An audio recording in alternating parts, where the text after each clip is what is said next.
episode 86 of Off Script with Trish Glose, intimate interviews and fun conversations with interesting people. In front of my microphone today, no stranger to this podcast, Jeff Shepard of Lillie Belle. This is your second time doing this podcast. I know, I'm surprised. You're the first to do a second podcast. I'm the first repeat offender? Right. Yep, Awesome. exactly. Awesome. You actually texted me a while ago and said, I'm feeling salty. Let's do a podcast. Yes. Which could be very dangerous with you. I know. And Okay.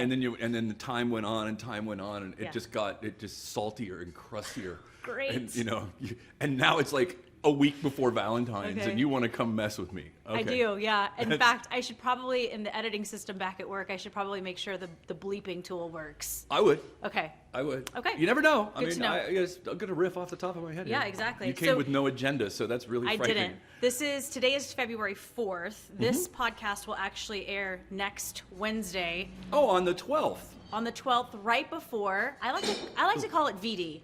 I do just too. Because it's fun. I do too. They wouldn't let me change the reader board. I just said, we got your VD, and I got No, voted down. You can't do that. I can't do. It's my reader board. So, are you a little busy right now? Yeah. Okay. Yeah. Super busy. We've actually done a story before about Valentine's Day. You guys are nuts right about now. I mean, you can see if in the camera, maybe not right now, but your Oompa Loompas are busy. Yeah, they have been. I mean, for Furious. weeks. We've already done Valentine's for like grocery stores. Like in mid-January, we were shipping out hundreds of heart-shaped thingies. So when it started like the day after Christmas, we just started doing this stuff.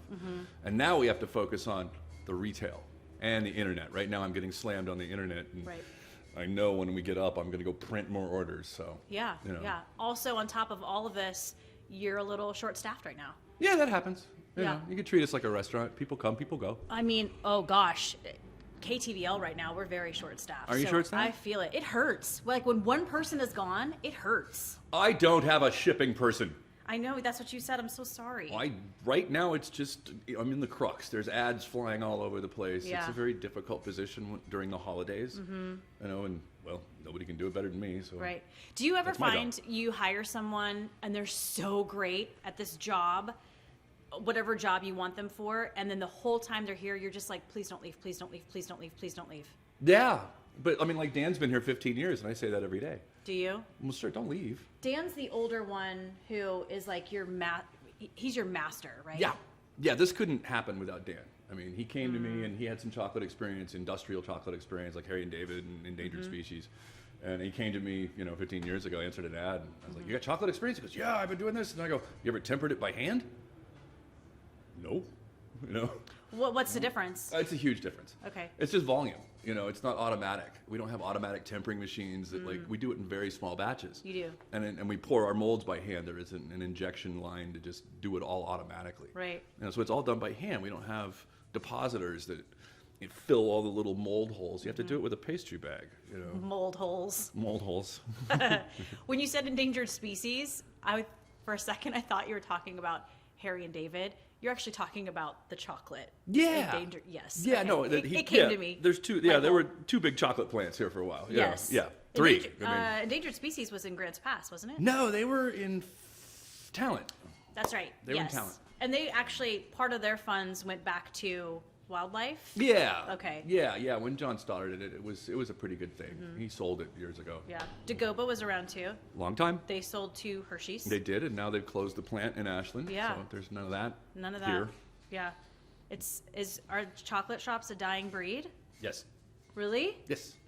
I mean, it depends on what it is. The industry's changed. Things change. I mean, there's always going to be candy stores. Like at the coast. They don't make it. Maybe they make their own fudge, but they bring in a lot of stuff. And there's a market for that. High-end chocolate like me, no, there's not a lot of us. I mean, there's a few. Would you don't consider yourself a candy store though? No, we're not. You're a chocolate shop. We're a very high-end specialty chocolate shop. Yeah. Who has not raised their individual piece prices in almost 10 years. Really? Yeah. Even though, has chocolate gone up? Way up. Way up. Why have you done that? Why have you not raised the price? I mean, some of it I have, and some of it I haven't. It's I take it one thing at a time. We're trying to alleviate that pain across the board. So we cut corners where we can, and pass it on to the customer where we can. But some things are just getting more expensive. That's true. Cream, butter, all those things.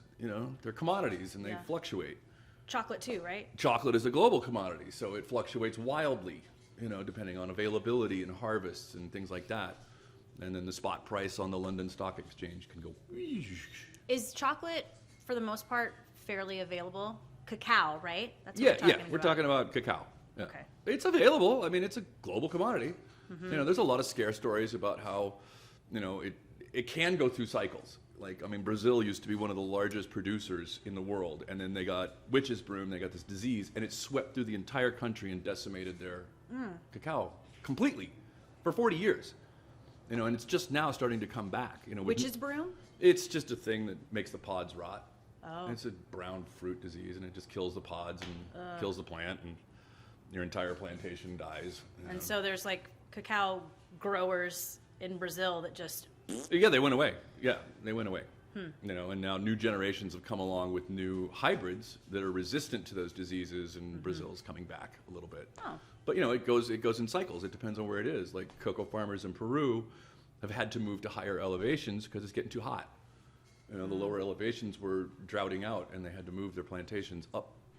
Little thing called global warming. Potentially, yeah. If you believe in that, yeah. It's having a thing, and it's killing plantations in Africa and stuff like that. I mean, it's just they're baking. Does it ever surprise you when people don't believe in global warming? Do you believe in global warming? Well, something's happening. Something's going on. Something's going on. And it ain't good. No. I went to Australia this year, and the reef is in danger. There's no question about it. When'd you go to Australia? Late September, early October. Oh, okay. I got a break. I got to get out of here. Yeah. Had you been before? No. Okay. Can I go back? After Valentine's Day, you can can I go back? I want to go back. Where's your favorite place where you love the chocolate, the cocoa that's grown? Like, where's your favorite spot in the world? God, right. I've got 11 different origins here. So right now I'm currently buying beans from 11 different countries. Wow. And each one of them I love for a different reason. Because they taste different. Like and your children. They're the farmer's children, and then I get to play with them and nurture them and roast them correctly and play with them.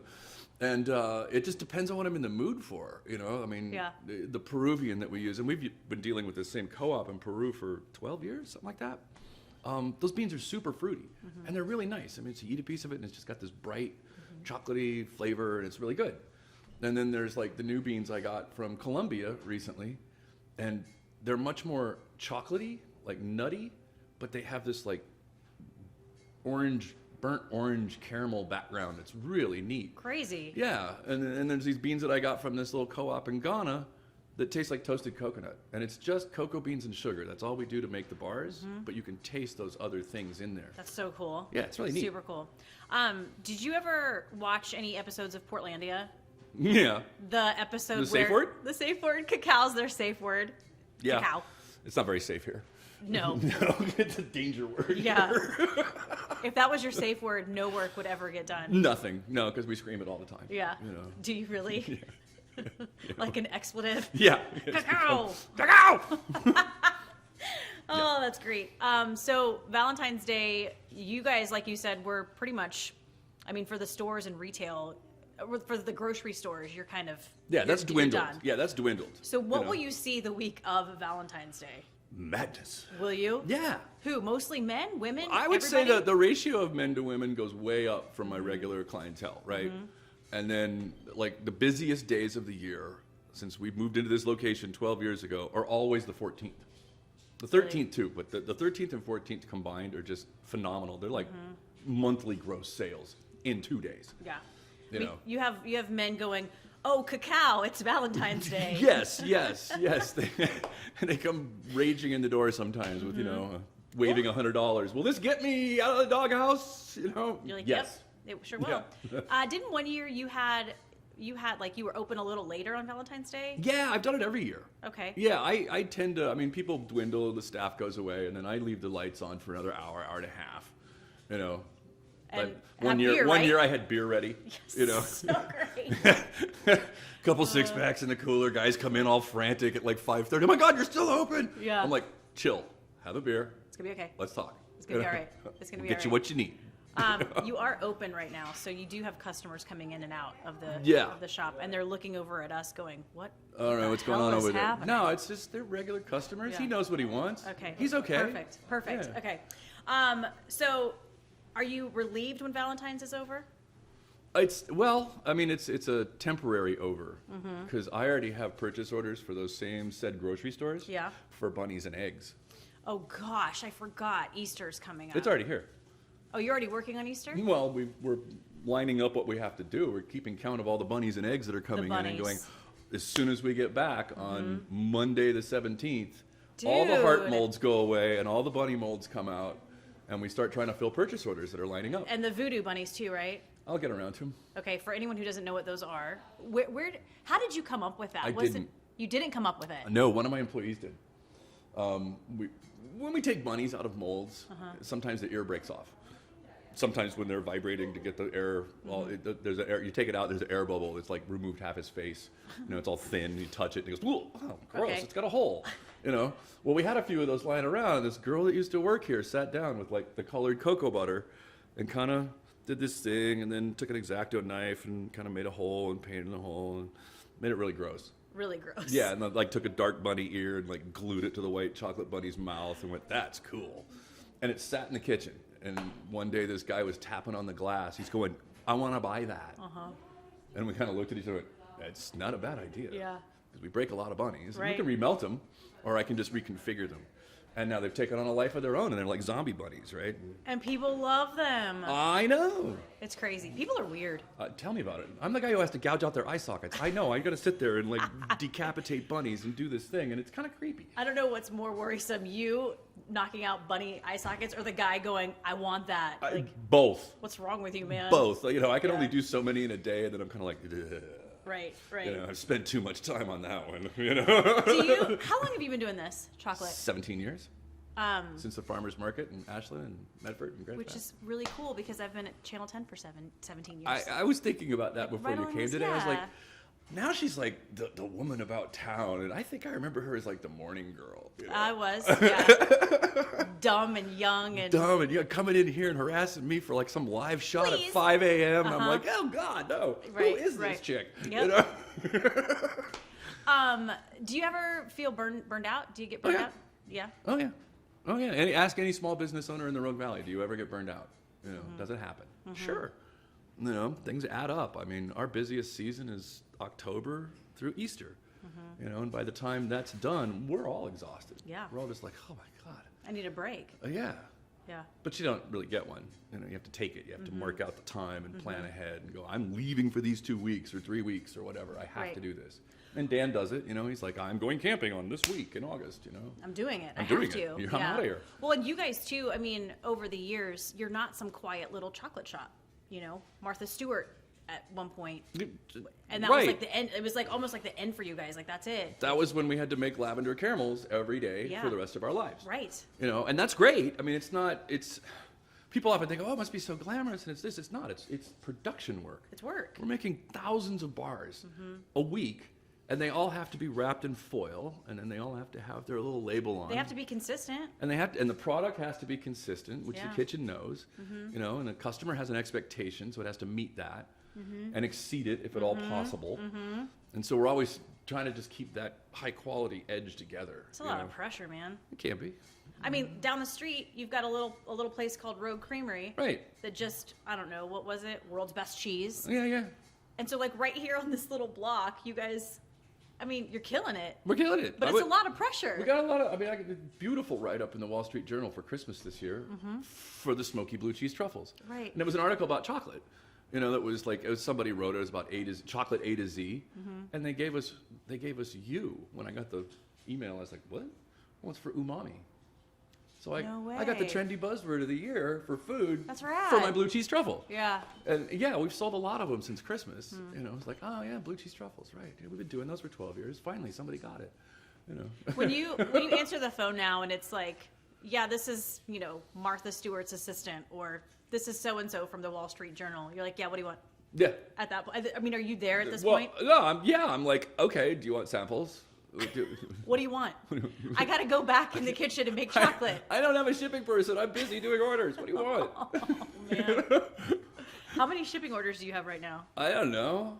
I came in this morning and I printed 10. I got here early. Okay. There was 10 web orders overnight from yesterday afternoon.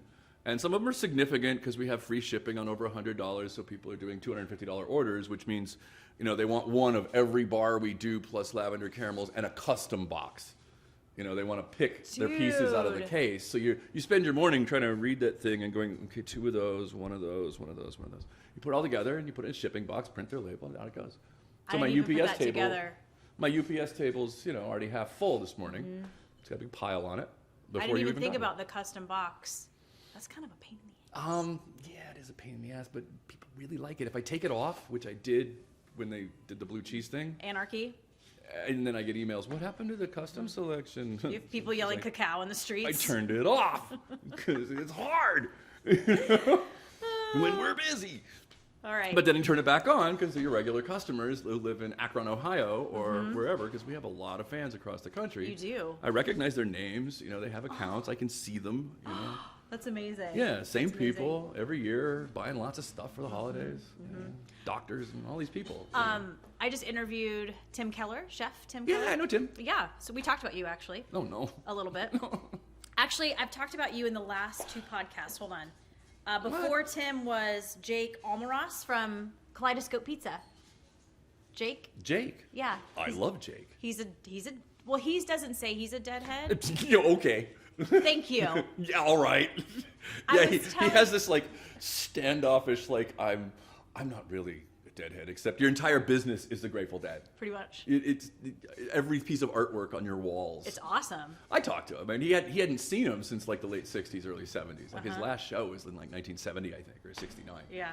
When he lived in the Haight and lived in San Francisco. Yep. Then he scampered off to Alaska. He did scamper off to Alaska, where he lived for 26 years in Alaska. Right.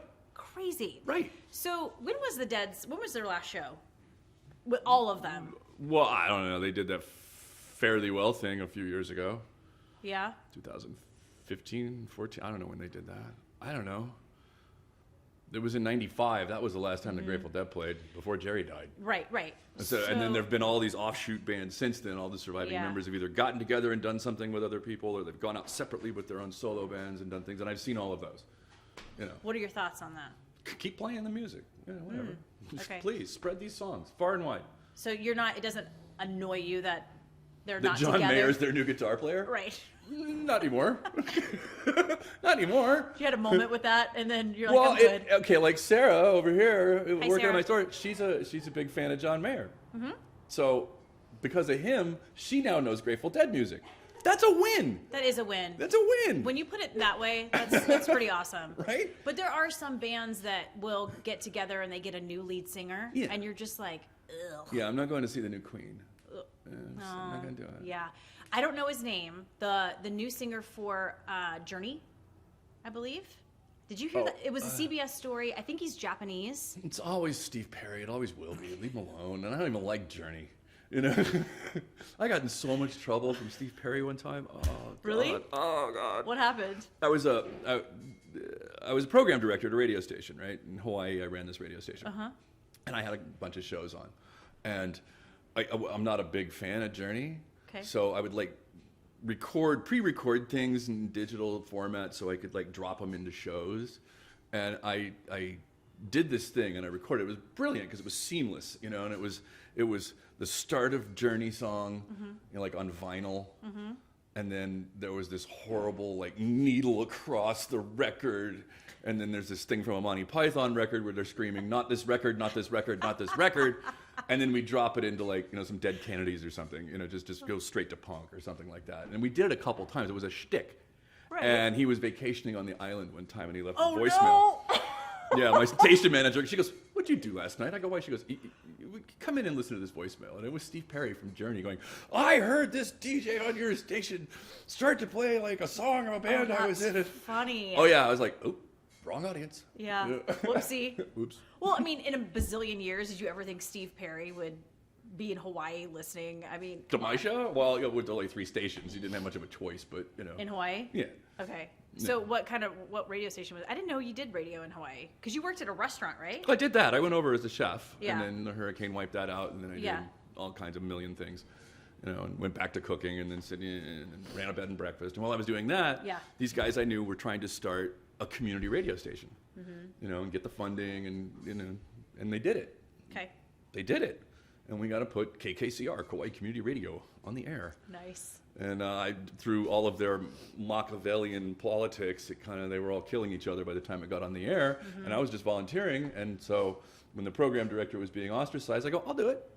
You don't pay, right? And they're like, well, no, we don't have money. I'm like, well, I'll do it. I'll just do it for fun.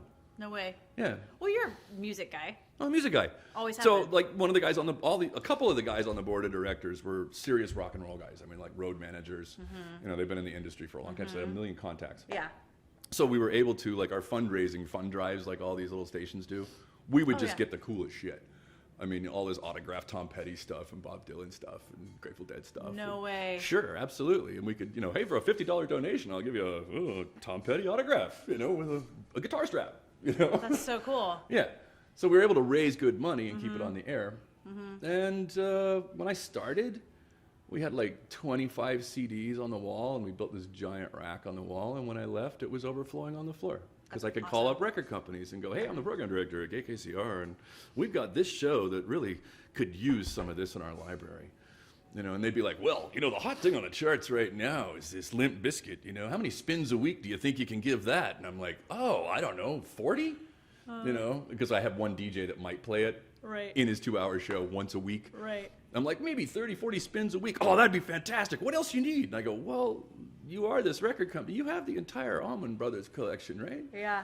Don't you represent the Allman? Could you send all of that? Would they send it? Yeah. We get these huge boxes of like everything I asked for, so we could fill the library. Yeah. I got a hold of the Zappa Family Trust, and Gail Zappa got a hold of me. She was like, "You'll play my husband's stuff on the radio?" I go, "Every Friday," and I got the entire discography. I mean, just crazy. Z was like the biggest thing for the longest time. Is that radio station still around? Oh yeah, KKCR, Kauai Community Radio. Wow. I do believe the guy that I trained to take my place 20 years ago is still the program director. That's really Which awesome. I could not do that long. That's just too many volunteers. That's just... Yeah. Well, I was talking to Jake about your Grateful Dead bootleg library. Right. Yeah. Yeah. You've essentially... Are you still getting tapes? Yeah, occasionally. From people? If I put it out there, I can get some. I mean, I've still got tons. Yeah. So, yeah, a lot of people online were complaining about how they didn't want to throw them away. Mm-hmm. They were like heading towards the landfill. They don't own a tape deck anymore. They've dragged these things around for 30, 40 years. Their wives want them out of the garage, whatever, but they hate to give them up. And they offer them up on the internet. And I'd be like, I'll take the whole collection. Here's my UPS number. And so what we're known as is the no-kill shelter for your cassettes. Right. And I've gotten so many of them that we have a rack in the corner here and a little sign explaining the taping culture of the Grateful Dead. And you're welcome to take a show. And people do. I mean... People find us, and they do. I told Jake that it exists, and I said, you may need to go check it out because you may have a show that he's been to. I've got an entire giant box full of nothing but 60s. That's all we do. When I get a collection in from somebody, we go through it, and we just go 60s, 70s, 70s, 70s, 80s, 80s. We just throw them in boxes. I don't look at shows anymore. Was there a decade that was better? Depends on the deadhead you ask. Oh. Picky people. Okay, well, I'm asking you. People are like, when Pigpen died, it was the end of the band. I'm like, that was 1971. I didn't see them until 78. Yeah. Thought they were fine. Right. Right. But I mean, you're still getting generating some interest in this. Oh yeah, absolutely. People still generate interest in it. I mean, I did my last little media thing that I did was at Christmas time. I was on Sirius XM satellite radio, and I did an interview on the Grateful Dead show that they do on Sundays, the Tales from the Golden Road, where I gave all their listeners a 10% coupon to use. But they let me tell my story about how we got to use the lyrics in my bars. Oh, which that's is, I had sent a letter to the lyricist and said, I want to use your lyrics in my company, and I want to ask permission, and I'll always put them in quotes, so I'll put quotes around them. And he's like, I love being quoted, and I hate being ripped off, and it's amazing that you asked. So with my blessings, sir, knock yourself out.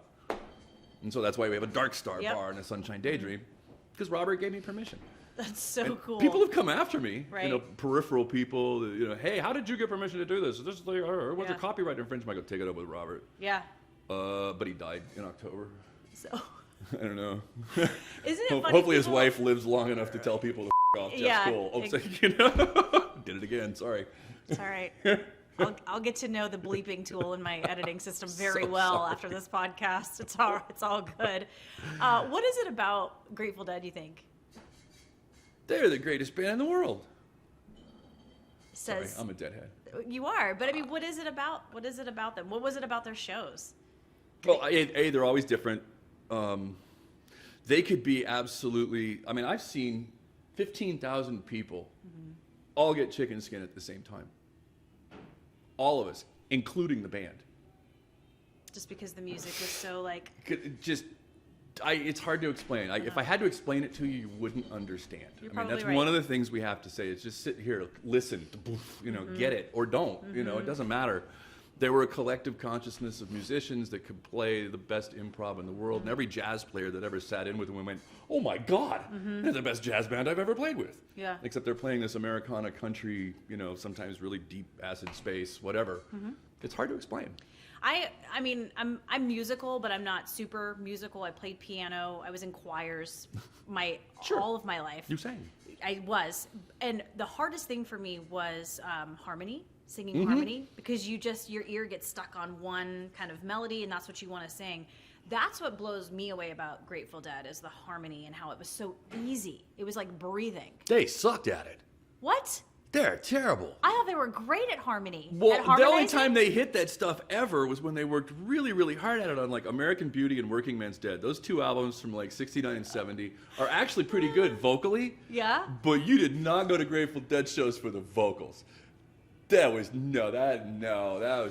That's just one thing that sticks out to me when I listen to the Grateful Well, Dead. because Not live shows. and you're probably hearing things from like American Beauty and Working Man's Dead. You're hearing Ripple, and you're hearing some of these earlier songs that were recorded on purpose that way, and they worked really hard at it because that's when Crosby, Stills and Nash were like really jumping. So they went and recorded their albums and stripped everything down and said, "Let's work on this." Work and they on did the harmony? Yeah, Box of Rain, all these songs that have this great harmonies in them, Addicts of My Life, and they sound fantastic. Those are great recordings. They could have pulled that off very well live.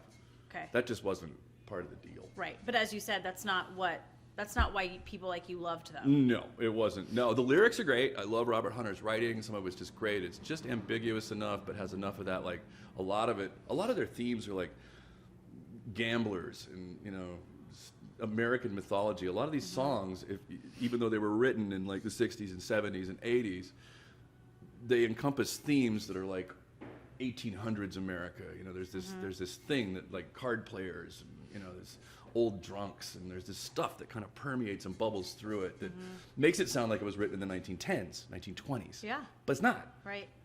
Uncle John's Band, stuff like that. It could be a really old song. It's not. So there was this brilliance between the writing and the interpretation of those lyrics by the band to play them that made these songs kind of timeless. And it's proving true. I mean, there's even the configuration they have now with John Mayer is selling out stadiums across the country. Right. Well, you look at a song like Uncle John's Band, it's relevant. Yeah. I mean, there's been remakes today that are amazing. Right. Super popular. One of my favorite covers of a Grateful Dead song is Willie Nelson doing Stella Blue. It's absolutely brilliant. It's almost like he just made it his own.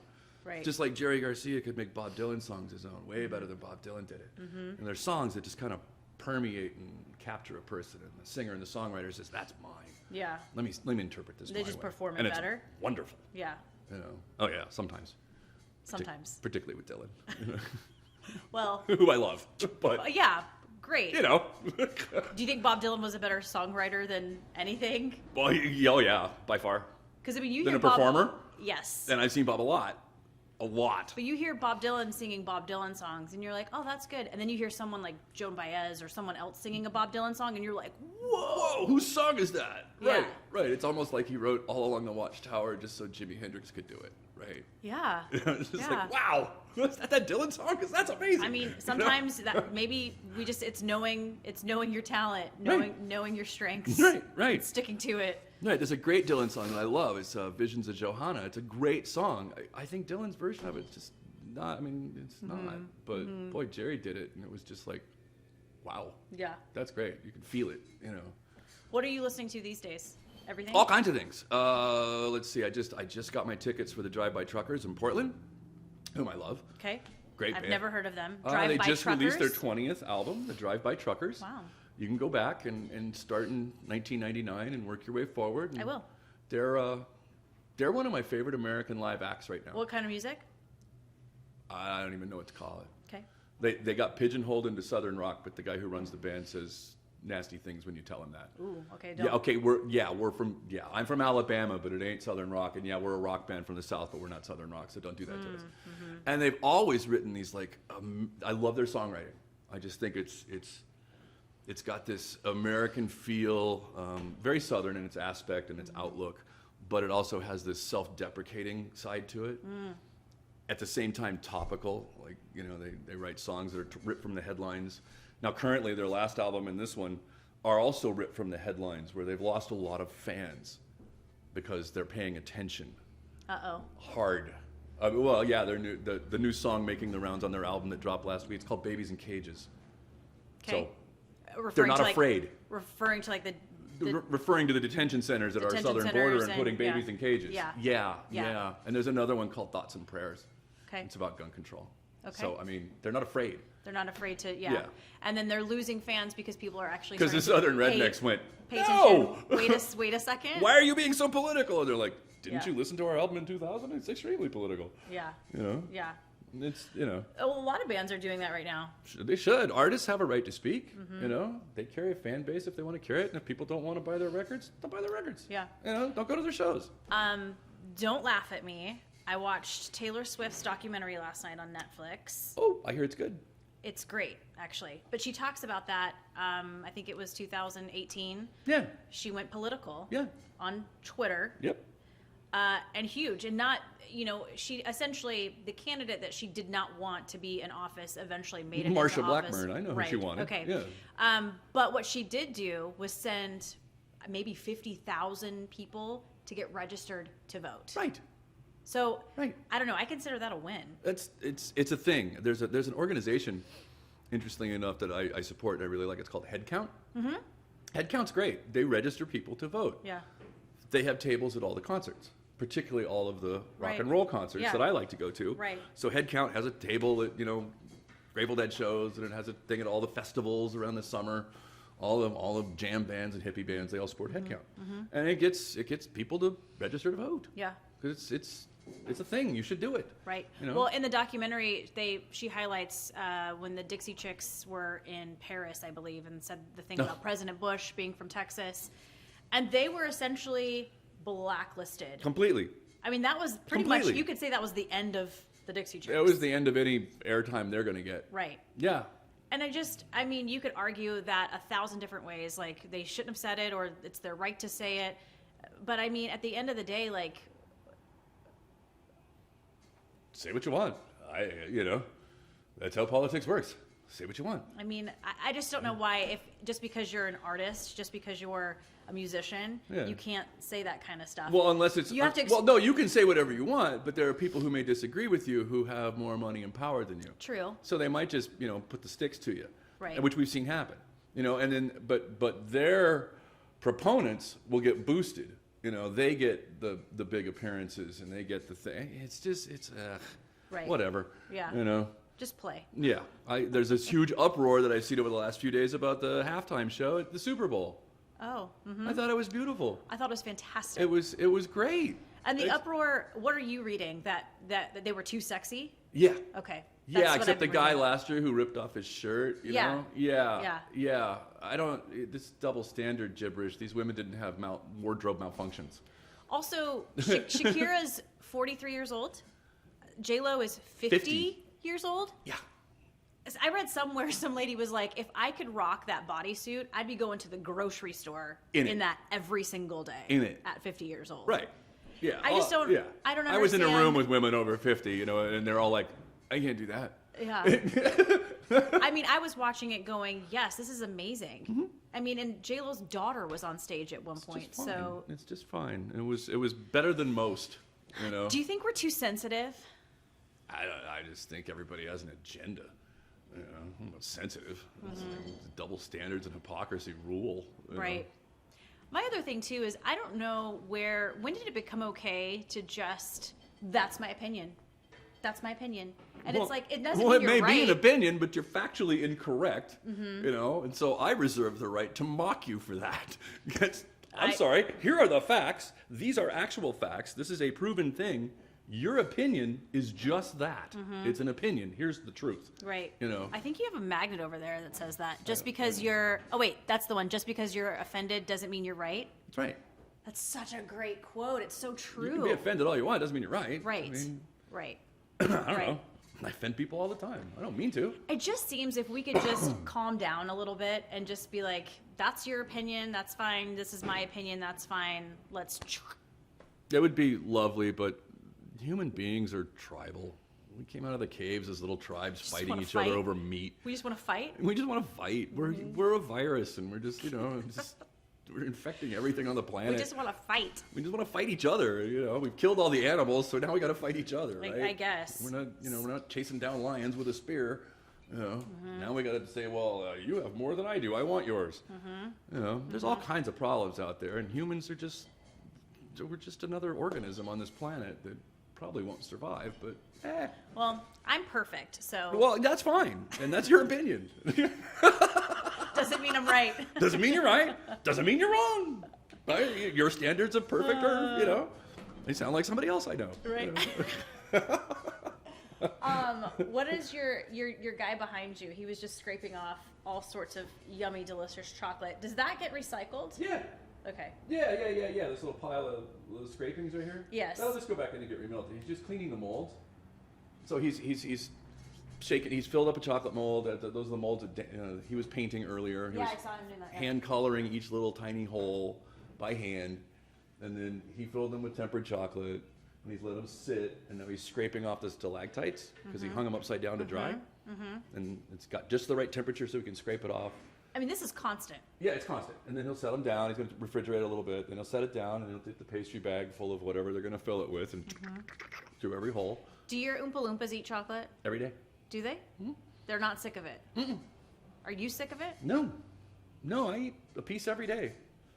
She sees me, I steal them out of her case, so there's always like a hole on one of the tiles. She's like, Jeff's been through here. She just restocked the whole thing. She just said yes. Yeah, she nods. She knows. Well, what did you say before we started? How are you surviving these days? Yeah. See, like Dan and I, we've been doing this for years. He's been here 15 years. This is the time of year where it's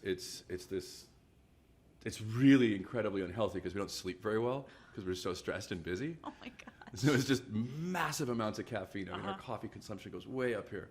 So it was caffeine, THC, nicotine, carbohydrates, and sugar, right?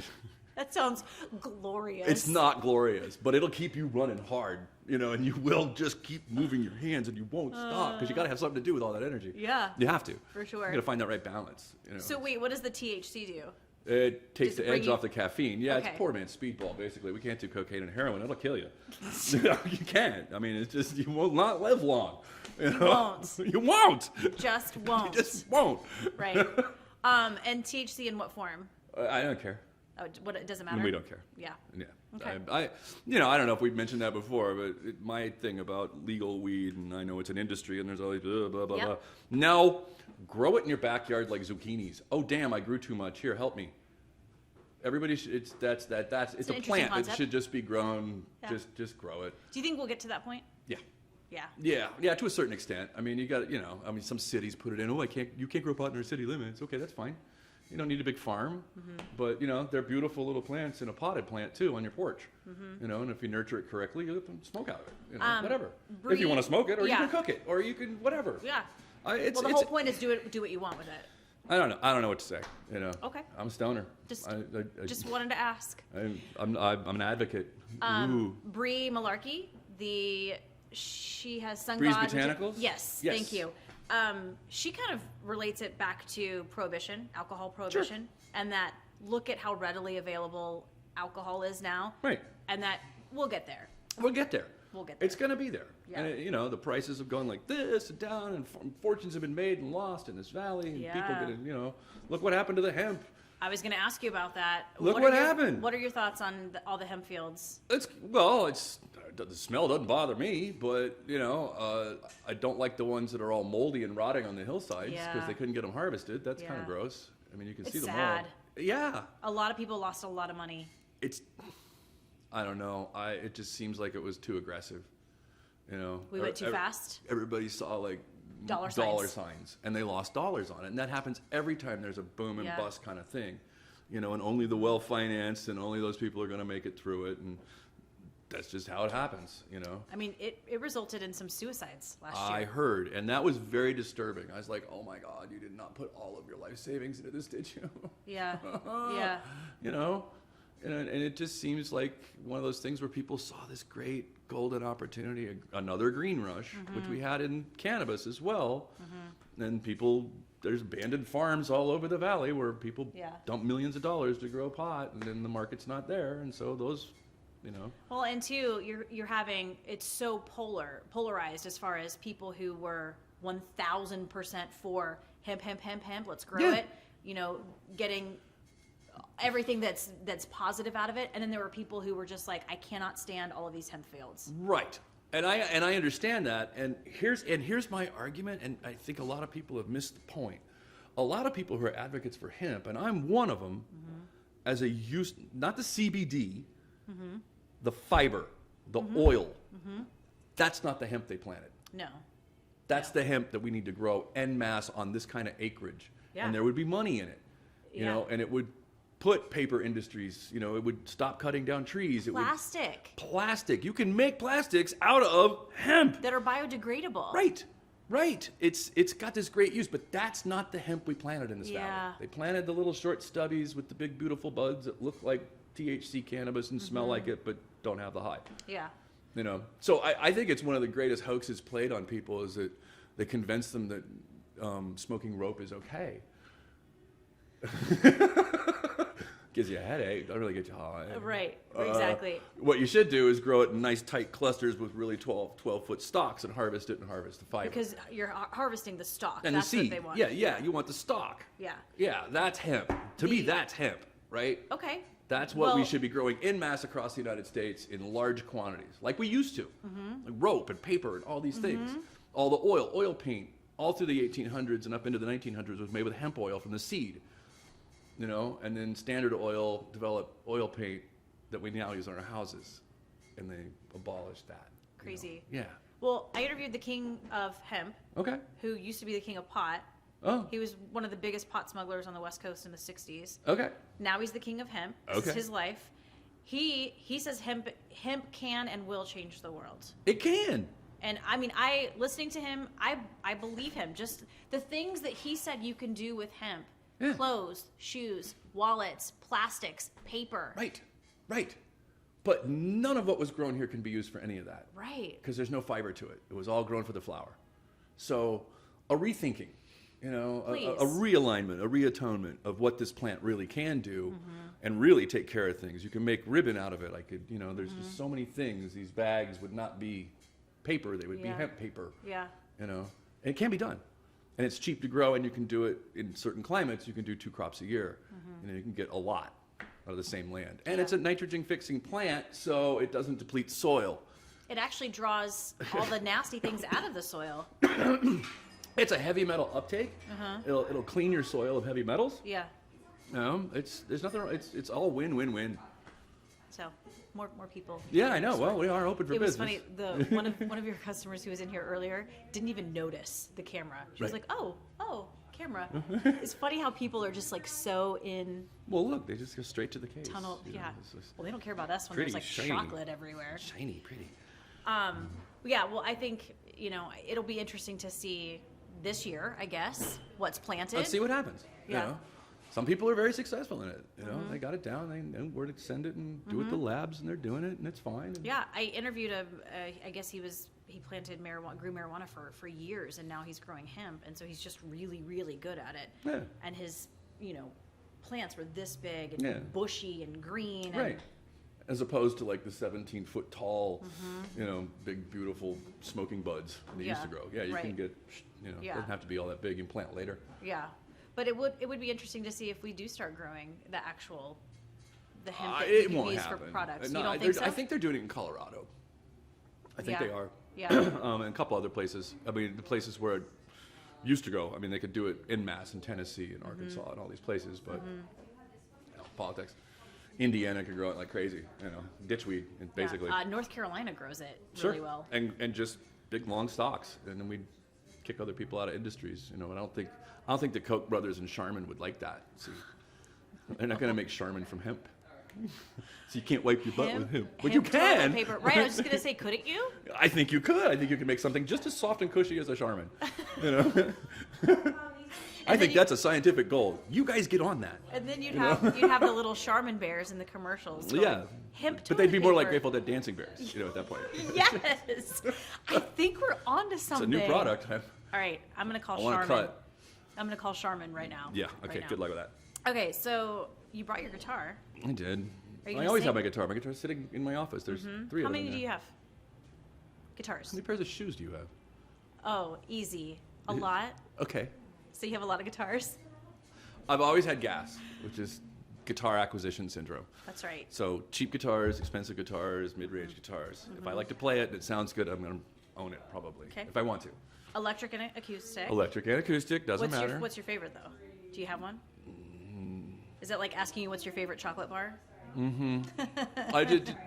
I don't know. I mean, I love a good Les Paul. So when I'm playing electrically, I have 2 that I like to play a lot. And they're just my buddies. They fit my hands really well. Yeah. Yeah. Yeah. Just depends on what I'm doing. So as far as I mean, I would call you somewhat of an artist because you. Somewhat. Sorry, is that I'm insulting? one bad weekend away from chopping an ear off. I mean, look at the oil paintings. Look at this place. That's so great. It's covered in oil paintings that I do, and I've been painting for 40 years. paint? I've been playing guitar since I was 12. You play guitar. I write. You write, you I create. this, whatever this is just another medium for artistic expression. I finally found an art form that I can do that people will consume and pay me. I mean, I've made $50 in dinner in bars. That's no life. But you're like this chocolate thing. And I got I got a with house this. and a storage unit and a chocolate factory full of oil paintings. But Done. they're not going very well. Done. Yeah, I don't know what to do with them. Well, you are selling these guys. These are all made out of chocolate, right? No, those are oil paintings. Oh, what are the ones that are made out? Aren't They're not in here. Oh, my bad. They melt. Oh yeah, didn't think about that. That whole cacao thing. Yeah. But you are selling these guys. And I've sold a couple. I took a couple of these big ones to a chocolate festival in Seattle. I've done it a couple times, and actually sold 3 or 4 of them at a chocolate festival. That's awesome. I think one of them went to a regular household, and the other ones went to other chocolate factories, like other retail stores. Okay. And that's kind of I think this new series that I've done over the last couple of years of nothing but Cocoa Pods. I think every chocolate factory in the West Coast should have an original Jeff Shepard on their wall. I agree. That's just me, If you How own a chocolate insulting shop, that they don't. why wouldn't you have one of these? They're gorgeous. And didn't you just get asked by the lovely Carolina Wyszynska Lavanino to do something for a chocolate festival? Well, yeah, I need to recreate. She wants me to recreate the thing I did in Seattle a few times. I did it at the chocolate festival up there. It came about because I done so many PowerPoint presentations and so many talks about chocolate and so many talks about Lillie Belle over 17 years that it's really hard to stand up there and do that in front of a crowd anymore. It's boring. Yeah, I'm gonna keep my mouth shut. It's just not. Okay. It just gets to me. Okay. And then I came up with this thing because I like to play music. Everybody says chocolate equals love. Okay. I'll buy that. But love can equal pain and death and murder and alcoholism, and I have songs for all of that. Right. So because it takes 10 to 15 minutes to hand out chocolate to a crowd of 100 people in an auditorium, however big the auditorium or the room that I'm in, during that 10 or 15 minutes for them to get a piece of chocolate and eat it, I'll just play a song or two that might or might not loosely tie into what you're eating. And then we'll stop and then we'll say, how'd you like that piece of chocolate? Isn't that great? And I made it this way and I made it this way for this reason, blah, blah, blah. And here comes the group with another piece of chocolate while I play another song. So. Love it. What song did you play for me last time? Do you remember? I played you that Porter Wagner song. Yeah. I did. We still do that in my band. I love that song. It's a good one. Yeah. Cold hard facts of life. That's it. Yeah, murder. Murder. Love murder. It's all about love. Infidelity and murder, prison. Happy Valentine's Day, everyone. Exactly. I got another one for Valentine's. Okay. Yeah, this one, I love this song. I probably should wait until our customers leave. We can wait. We can absolutely We can wait. do that. Do you see, as far as customers go, do you get a lot of young kids in here? Well, You mean like young little kids? Yeah. Well, people bring their kids in, sure. This is a kid in a candy store moment, right? Hi. How are you?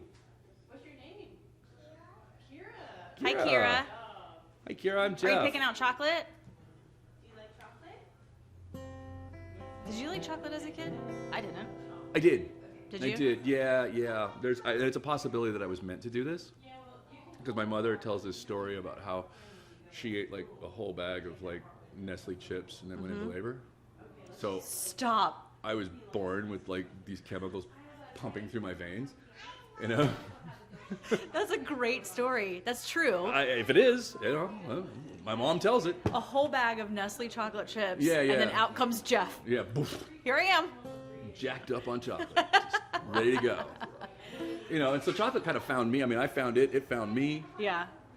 And I just assume that most young children aren't just big chocolate fans. not dark The chocolate. dark chocolate. They like milk chocolate. When we Yeah. do tours for school children and stuff like that, we always break out the milk chocolate chips to give them, because handing them a piece of dark 70% chocolate, Blech. you got to clean off the floor. Yeah. You know, or they just kind of palm it and then wipe it on this counter that we're sitting at. Of course. Yeah, you got to do a walk around every day and kind of like, any rejects? Yeah. Exactly. People are funny. Yeah. Do you do tours here? All the time. Really? Yep. Okay. Yeah, we got a whole bunch of them lined up after Valentine's. Of course. Yeah. Of course. Yeah, there's what all do kinds. they tour? Just tour the whole kitchen? No, or- no, they don't get to go in. That's why we. What? No, in there? That's No. why there's glass windows. No, bad idea. Really bad idea. See, from a distance, you can't see all those magnets, can you? No, are those the bad ones? Yeah, those are the ones we can't sell. Yeah, those are our motivational speakers. You know? Fantastic. Yeah, those are the things that keep us smiling, so we can perform like trained seals in the window. Right. Well, you've actually set up in the corner. We can't see it on the camera, but you have a little like, I don't want to call it a stage, but No. This is where I plug in. yeah. Yeah, there is a 30-watt tube amp, a couple of guitars, you know, a bunch of foot pedals, and they're plugged in and turned on pretty much all the time. Do you find you're making chocolate, you're doing the hearts, and then you just need a break? Yeah. Like That's you- exactly why it's plugged in. Okay. So when things get a little crazy or I want to take a few minutes out, I just go turn on the amp and go. And so there's always that back there for me, and it's been there for like 5 years now, and it's really helped. Really? It's helped me. It's helped. I don't know about the poor guys in the kitchen. You know, I mean, they're welcome to put their earbuds in and, you know, try to ignore that really loud screaming guitar that's coming out of there, which you can't because you could hear it in the parking lot, so it doesn't really, you know. Really? I don't know how to play quiet. I mean, even that beautiful tube amp, which I've had hot rodded and modified, even on 3, it's pushing the thing here. You know, Seriously? Yeah, it's pushing the glass. Oh, It's man. loud. Okay. How else do you play loud? You play music loud. You That's do. part of the I deal. sing loud. I sing really loud. That's helpful. Really loud. She's fine. She's checking out. It's all good. Yeah, I love playing music. I love it. I would rather paint paintings and play music and go fishing. And you said you write? Words. Okay. Yeah, not songs. But I mean, like, do you keep a journal? It's not a journal. I tried to do a blog a few years ago, and then I deleted or did not post 90% of what I wrote. Yeah.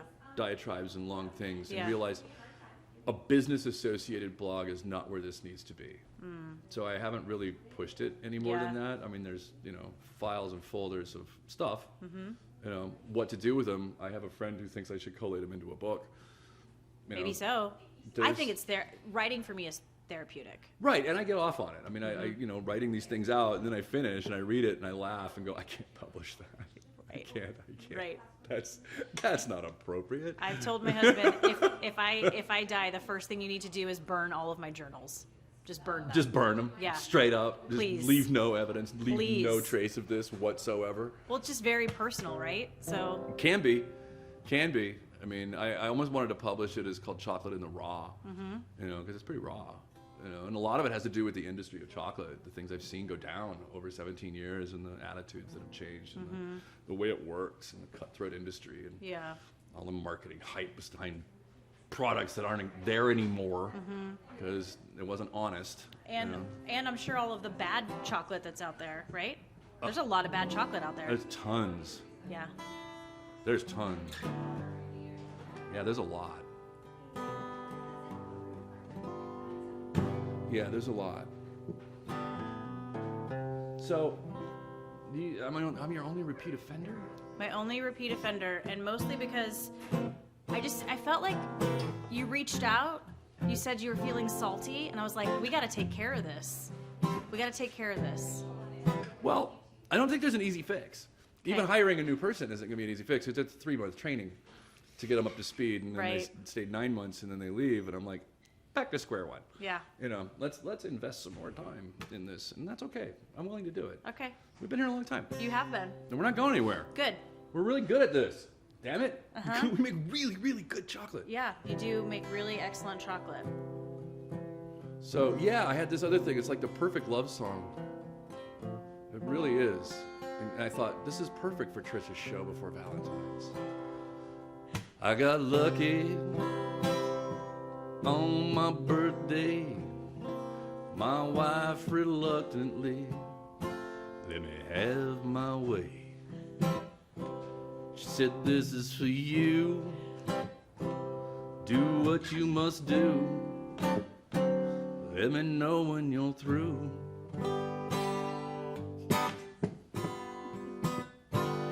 I thought that things would change when we tied the knot. This life I dreamed of ain't what I got. When she says no, she means no. Hell no.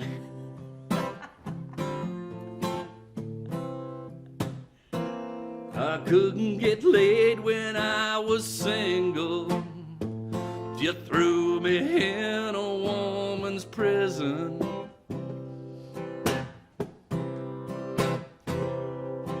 I am the poster child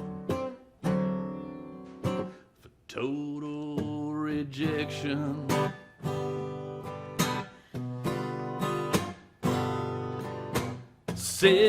Celibacy is a cross I must carry.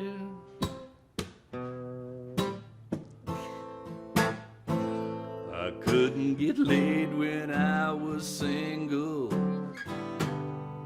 so I guess I'll just stay married.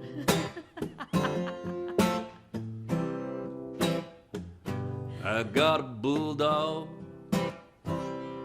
lives on a chain. I know what he's going through. I feel his pain. He don't have no fun on that doggy run, 'cause he ain't getting none.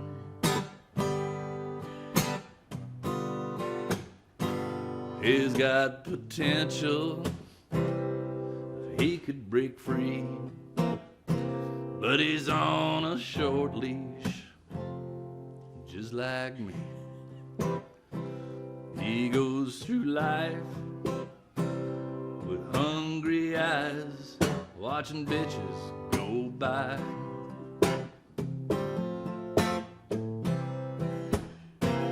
I couldn't get laid when I was single. You threw me in a woman's prison.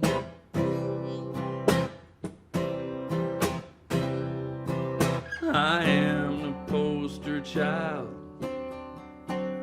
for total rejection.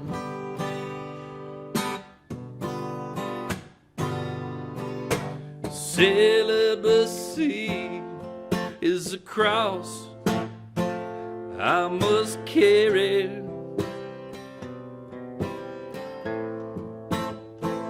I couldn't get laid when I was single, so I guess I'll just stay married.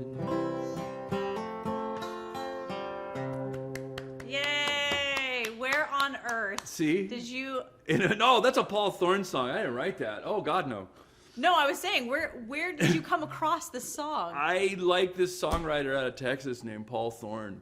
He's written a couple That's songs that I really hilarious. like, and I found that. I've never seen it on one of his records. It's kind of like something he did live, and I found it, and I went, that's the best love song I've ever heard.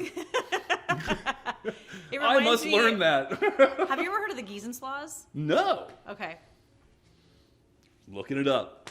Very campy, but great. Right. Great writers, hilarious. I like things with a sense of humor. Totally. You know, Yeah. somewhat inappropriate. Like, they've asked me to Yes. do this at the Ashland Chocolate Festival, but unless it's like an adult beer tasting, I'm not It's going like, to do that no, song. no. Right. I can't do that song. Sorry, kids. Yeah, that's not a A kid's lot song. of a lot of explaining to do. I know, sorry. Wait, what does he mean by that, Mom? Stay married. What does that mean? Why is he doing that? You've been a lot of fun. Thanks. Again. Thanks. You too. Thanks for doing this. I with don't me. know if this is like anything. Again. You'll never air this. This is not. Oh yeah, I will. Oh, Jesus Yeah. Christ. Yeah. And now it's on YouTube. It's going to be out there forever. Happy Valentine's Day, everyone. Great. What's on the agenda today as far as just more? Personally, Yeah. I got to go set up Tracy Oh, so shit. she can like fill all of these damn boxes. We got to get out of here because I got all these custom orders that got to go out this week. I mean, people have ordered like 75 12 count boxes. That's what she's working on, but they got to go to 75 different addresses. So I got to sit there and type in those 75 different addresses and make labels for all these little boxes. Man. Big day. Big day. But that's going to take 2 days to do. And then there's these things. Yeah. Which I do every year. Yes. The hand-painted chocolate Hand-painted lids, chocolate boxes. Right? And I don't have enough yet. I need to get in the kitchen, but I've been busy because I had to run that department. So there's Yeah. not very many of these. I may just have to raise the price and number them or something. I don't know. Okay. All right. Well, I'm going to let you get back to work then. Thank you. Thank you for doing this with me. This was a good break. I feel better. Do you? Yeah. Yeah, I was out on a ledge this morning, man. Okay. Well, It's just that's not what I'm good. here for. Pull you back Get in. me back in. Come on, Jeffy. Ground me before I go to work again. Well, thank you for letting us crash your chocolate shop. Yeah. Never again. But yeah, it was fun. Okay. If you're listening to this podcast on Apple's podcast app and you like it, please subscribe, rate, and review. We'll never be back here again. Video versions can be found on YouTube and at ktvl.com. Just click on features and then off script. One more time, my good buddy, Jeff Shepard of Lillie Belle Chocolates. Thank you. Thank you.